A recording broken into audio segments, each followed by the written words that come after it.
Eme ariko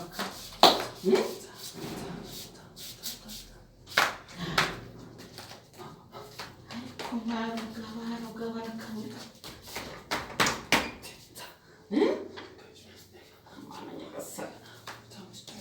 Eme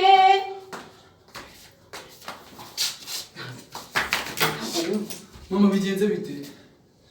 igihe naguhamagara ntabwo wanyumvaga ako mama uzi ko bunaniye ubwoba se bw'iki ako mama wagiye ko kunamenya ko umuntu aba akeneye n'akaruhuko akabanza akibyinira Umva ko ntabwo uzi ko mfite studio uyu munsi Eme ugomba kubanza ukiga mama kwiga ugomba kubanza ukiga Eme nzagukubita